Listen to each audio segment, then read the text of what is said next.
En este vídeo haré un análisis general de la última hora del mercado de las criptomonedas, tratando qué está pasando con Bitcoin, con Ethereum, con las altcoins y con la dirección del dinero de traders e inversores. Bueno, empezando por la última hora de Bitcoin, estamos en un punto, entre comillas, extraño. Motivo.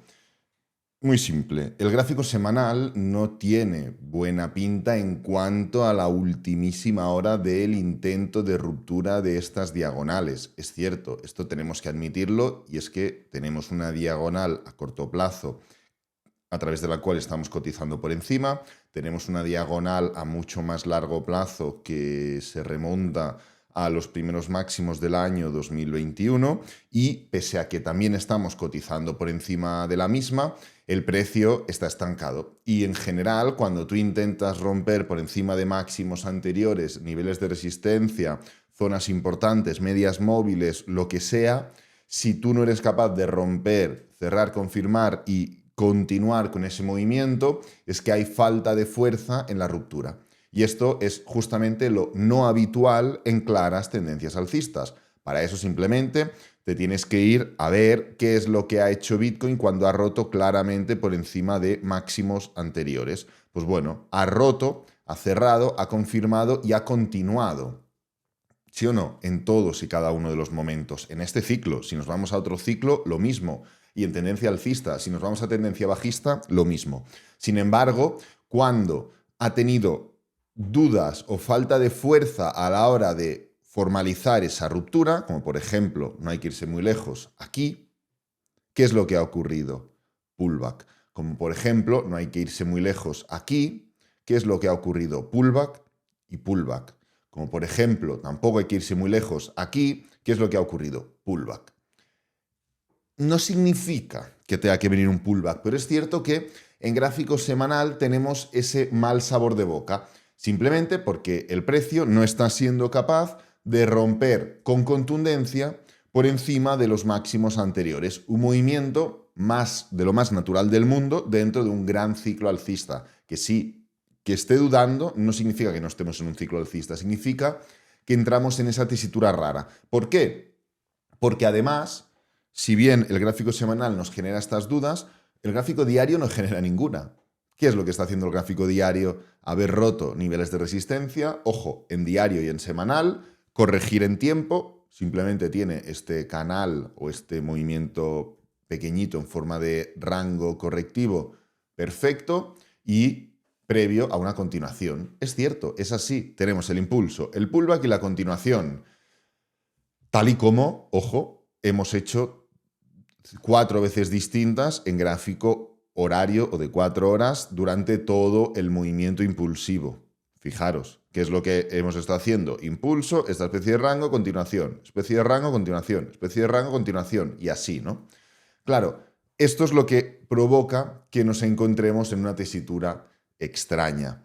Es verdad que si esta semana no somos capaces ya de romper, si esta semana, y cuando digo esta semana me refiero a lunes, martes o miércoles, hoy, mañana o pasado, no somos capaces de romper, habrá un problema dentro de este movimiento correctivo. Y es que pasaremos de un movimiento correctivo en forma de una especie de movimiento horizontal barra canal barra rango a entrar en un rango de verdad. Y un rango de verdad puede ser el movimiento previo a distribuir para caer. Y esto es lo que confirmaría la falta de fuerza en gráfico semanal.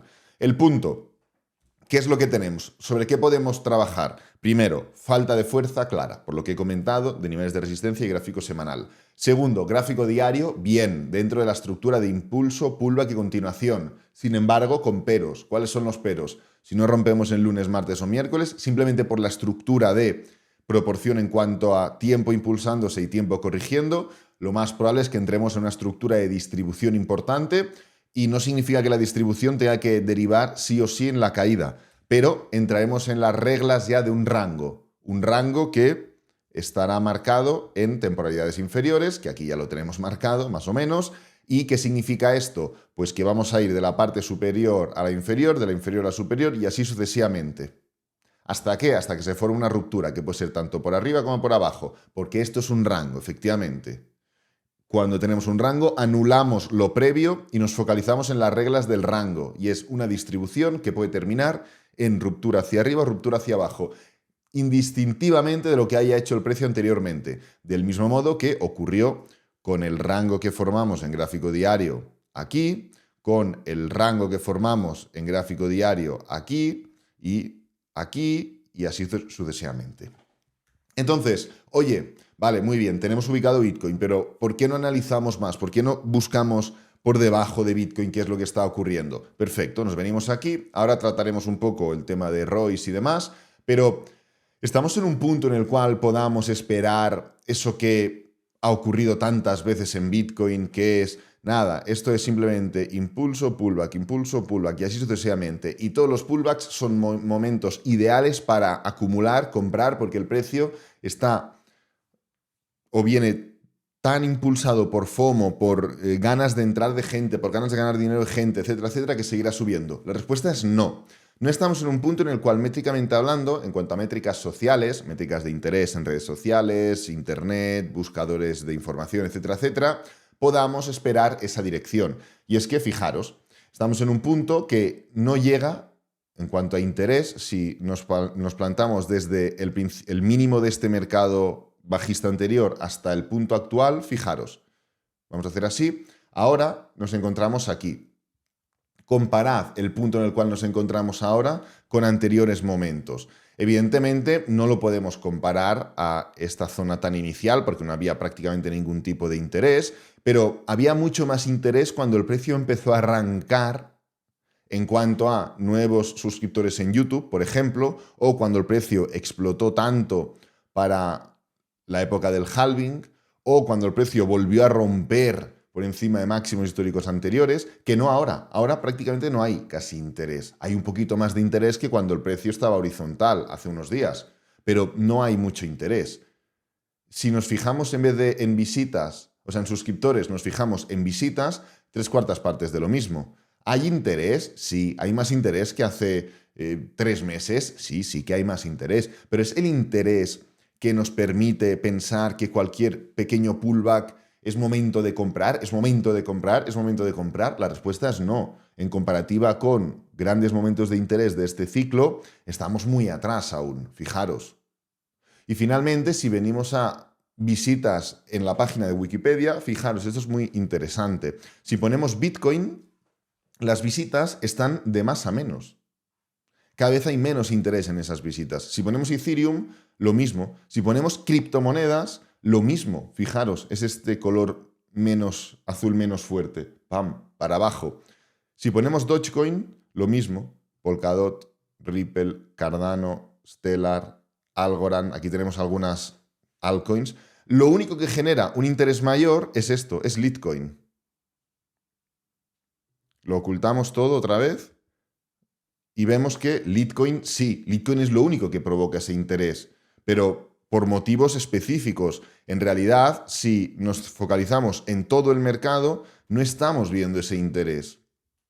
¿Y esto por qué es tan importante entenderlo? Porque tú, yo, los que están viendo este vídeo, otras personas que están subiendo vídeos, gente en Twitter, tal, no va a comprar en 120.000. ¿Quién compra en 120.000 después de que el precio haya subido tanto a medio, corto y largo plazo? Pues tiene que comprar el que viene de fuera. Tiene que comprar el que no tiene Bitcoin. El que tenía Bitcoin y lo vendió y ahora se acuerda otra vez del mercado porque lo vuelve a ver en las noticias o porque su amigo le dice que también está invirtiendo y ganando dinero o por lo que sea. Esta es la gente que empuja el mercado. Evidentemente, tenemos grandes instituciones que en términos generales les da igual si compran en 120, que en 115, que en 110. Pero primero, ya han estado comprando bastante fuerte y segundo, su objetivo es otro. No es el de ganar dinero sobre Bitcoin, o sea, con Bitcoin, como el de tantos otros que hay aquí. Es el de controlarnos más a través de Bitcoin. Pues si tienen más Bitcoin estas grandes instituciones, menos tenemos el resto, menos manipulación, bueno, menos historias, pero no es el caso. Entonces, si los que tienen que empujar esto no están llegando, es normal que se generen estos momentos de dudas. En cuanto a ciclo, vamos bastante bien. Estamos en un punto normal, como hemos comentado, al cual podíamos llegar. totalmente esperable en el cual el precio está subiendo poquito a poco y va a alargar más tiempo, pero va a subir menos. Lo que hemos visto históricamente, y esto lo hemos analizado ya 500 veces, es que el precio de Bitcoin en cuanto a ROI, es decir, en cuanto a retorno, si tú inviertes 1 euro o 1000 o 100.000 o 1.000.000 en el momento en el cual Bitcoin llega al punto mínimo del mercado bajista anterior, si cualquier persona hubiera comprado allí, pues cada vez el retorno es menor. Fijaros, primero tenemos un ROI de 574, luego tenemos un ROI de 539 y así sucesivamente. Cada vez el ROI es menor. Sin embargo, pese a que cada vez el ROI es menor, el tiempo o la duración del ciclo alcista es mayor. Entonces, ahora mismo nos encontramos aquí con un ROI inferior al ciclo alcista número 4, que es el de color verde, ROI que fue de 21,21, ahora mismo nuestro ROI es de 7,58, aún probablemente seguirá subiendo más, y pese a que seguirá subiendo más, subirá menos, aunque durante más tiempo, que en el ciclo 4, igual que el 4 contra el 3, que el 3 contra el 2 y que el 2 contra el 1. Por eso estamos viendo esta especie de abanico en cuanto a los ROIs o en cuanto a los ciclos, porque cada vez se sube menos, pero durante más tiempo. Si nos focalizamos en Ethereum, viendo un poco qué es lo que está ocurriendo con Ethereum, estamos en un punto de máxima sobrecompra a corto y medio plazo, pero sin embargo es un punto que presumiblemente seguirá extendiéndose más, no porque lo diga yo, sino porque técnicamente hablando es lo que podemos esperar, tanto en estructuras individuales de Ethereum propiamente hablando. Si nos focalizamos en el patrón de mariposa lo podemos ver, ya que ahora podemos esperar un movimiento alcista de un 1,27, 1,28, lo cual llevaría el precio a los $6.000 en este medio plazo, como también podemos esperar este movimiento de Ethereum alcista por patrones globales. Ya hemos analizado qué es lo que ocurría con el SP500, por ejemplo, en el 1989, y es que el precio se levantaba, hacía un pullback, tal, doble techo, caía, se levantaba, toma liquidez, caía fuerte, impulso, pullback y a partir de aquí explotaba. Esto es literalmente Ethereum, gráfico semanal, perdón, SP500, gráfico semanal, año 1989-1990. Pues bueno, literalmente lo que ha hecho Ethereum, con una estructura pues cogida con pinzas, evidentemente. El pullback en el SP500 fue un poco más claro, pues en Ethereum no fue tan claro, etcétera, etcétera, ¿no? Independientemente de esto, tanto de forma individual como de forma global, podemos esperar que Ethereum siga subiendo y que ataque la zona de los $6.000 en una temporalidad de cuestión de meses, 2 meses, 3 meses, podríamos llegar sin ningún tipo de problema a ese punto. ¿Esto qué está provocando? Esto está provocando que si comparamos Ethereum contra Bitcoin, bueno, pues estemos totalmente descontrolados, nunca mejor dicho. El precio formó este pequeño movimiento correctivo, arrancó de nuevo, cambió la tendencia, la estructura por encima de la Bull Market Support Band, etcétera, etcétera, etcétera. Esto terminará, pues no sé en cuánto tiempo terminará este nuevo brazo impulsivo, pero movimiento correctivo importante y fuerte tendremos, ya hablamos de esto durante la semana pasada. Presumiblemente este movimiento fuerte a la baja de Ethereum contra Bitcoin pues será algo similar a lo que vivimos aquí o algo similar a lo que vivimos aquí, ya que la fase de mercado es más o menos la misma. Esto no implica nada, no implica ningún problema y esto será simplemente la antesala o el momento en el cual, y ahora hablaremos de ello, la dominancia de Bitcoin vuelva a subir y las altcoins vuelvan a pasarlo mal contra Bitcoin. Ahora hablaremos de ello. Pero lo que está claro es que la estructura de Ethereum contra Bitcoin es claramente alcista, claramente ha cambiado hace semanas. Sabíamos que la zona en la cual nos encontrábamos era importante, de nuevo, no porque a mí me apeteciera, sino porque históricamente era una zona importante. Lo que no sabes es exactamente el cuándo y el cómo vas a formar ese giro importante. Pues bueno, en este caso aquí lo tenemos, perfecto, impulso, pulo aquí a continuación. Es muy importante entender y regirse por zonas, por niveles, porque el hecho de intentar alcanzar el punto mínimo, el punto máximo, jugando a ser héroes, no suele dar buenos resultados, ni económicos, ni emocionales, ni mentales, ni de ningún tipo. Entonces, la estructura es claramente alcista. ¿Qué ha provocado esto? Punto número 1, que la dominancia de Bitcoin caiga, así de claro, movimiento claramente bajista de la dominancia de Bitcoin, algo de nuevo que ya podíamos suponer. Punto número 1, porque es literalmente lo que ocurre cuando la dominancia intenta romper por encima de máximos anteriores. Y punto número 2, porque si nos focalizamos en, por ejemplo, niveles de Fibonacci, fijaros, desde máximos hasta mínimos, ahí lo tenemos, la dominancia ahora mismo está rechazando el nivel de 0,768 y está formando un movimiento correctivo, apoyándose, por cierto, en una zona de soporte muy importante, como es la media móvil de 50 semanal, algo que ya hizo la última vez que cayó de forma tan agresiva. Bueno, ya hemos corregido o ya hemos caído desde niveles de Fibonacci anteriormente. Aquí caíamos desde el 0,75, aquí caíamos desde el 0,618, aquí desde el 0,5 y aquí desde el 0,382. Es decir, suele comportarse de este modo la dominancia de Bitcoin. No me preguntes el por qué, pero así suele ocurrir. Entonces, ¿qué es lo que ha provocado que Ethereum Bitcoin esté subiendo tanto? Primero, la dominancia de Bitcoin cae. Segundo, la dominancia de Ethereum sube con fuerza. Ahí lo tenemos. Estructura o movimiento de la dominancia que también arranca desde una zona que en el anterior ciclo fue determinante. Fijaros que no estamos inventando nada, simplemente estamos comparando qué es lo que ocurre en ciclos anteriores, con lo cual la dominancia de Bitcoin de Ethereum, está subiendo con fuerza. Pero ¿por qué considero, y esto es importante, que la dominancia de Bitcoin aún seguirá subiendo?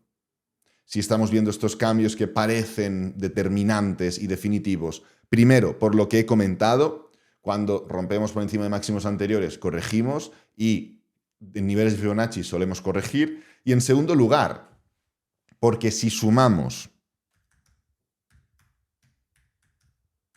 la dominancia de Bitcoin y la dominancia de Ethereum, fijaros que tenemos este gráfico. Este gráfico no solo nos indica que hasta, por ejemplo, un nivel de resistencia mensual, como es el nivel del 82,45%, aún queda mucho camino por delante. Fijaros que 82,54%, estamos en 72,89%, es decir, un 10% más podríamos subir sin ningún tipo de problema, sino porque también, fijaros que en términos semanales, podemos estar formando este mismo movimiento de aquí, de impulso, pullback, continuación.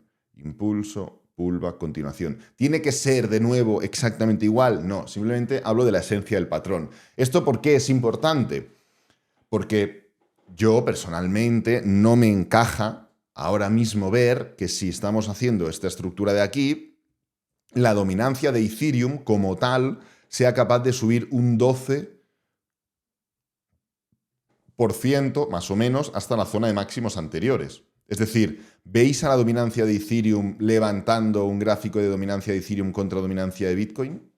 A corto plazo, es decir, durante las próximas 3 semanas, 4 o 5 semanas, yo no. Porque primero, si se va un 12% de la pasta de la gente, de inversores y traders, a la dominancia de Ethereum, ¿de dónde sale este dinero? Si sale de las altcoins tenemos un problema. Si sale solo de Bitcoin, la dominancia de Ethereum no subiría solo un 12%. O sea, este gráfico no significaría que la dominancia de Ethereum está levantándose un 12%. Significa que se levanta el 12% más lo que se le está restando a la de Bitcoin.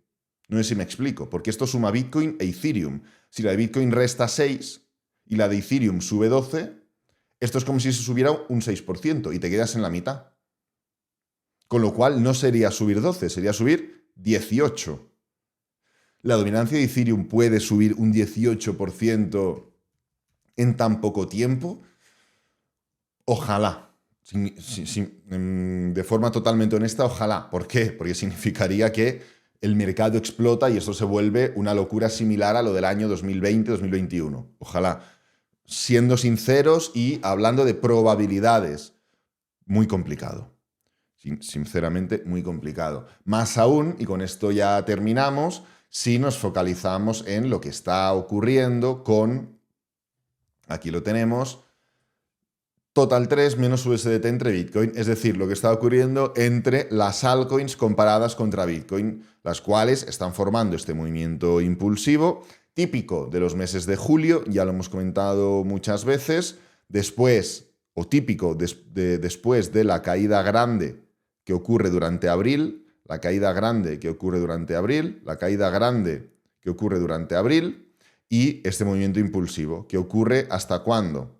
Hasta agosto, hasta finales de agosto. Movimiento impulsivo que ocurre hasta, pues bueno, presumiblemente finales de agosto. ¿Para qué? Para volver a caer. Y esta sería la caída que provocaría que la dominancia de Bitcoin vuelva a subir y que Ethereum contra Bitcoin forme ese movimiento correctivo a la baja, similar a lo que ocurrió aquí o aquí, que es lo que hemos comentado anteriormente. Pero bueno, que seguimos dentro de esa estructura y de ese movimiento que, bueno, que presumiblemente, como digo, insisto, formará una pequeña caída como mínimo durante o posterior al mes de agosto para que podamos tantear si se trata de un pullback para seguir subiendo y entonces ya tenemos un cambio de estructura importante o si se trata de continuar con el movimiento bajista y podemos atacar la zona de mínimos anteriores que hemos atacado en anteriores ciclos y que Ethereum ha tenido que atacar contra Bitcoin. ¿Para qué? Para poder formar ese cambio de estructura. Recuerda que abajo en el primer comentario fijado y la descripción del vídeo encontrarás otros enlaces de interés como cursos, tutoriales, formaciones, estrategias de trading, todo contenido 100% gratuito para que sigas formándote sin necesidad de invertir tu dinero. Este vídeo lo voy a dejar por aquí, espero que te haya gustado, que te haya servido, que es lo importante. Si es así, dale me gusta, suscríbete, compártelo con amigos, con la familia y nos vemos en el próximo vídeo. Adiós.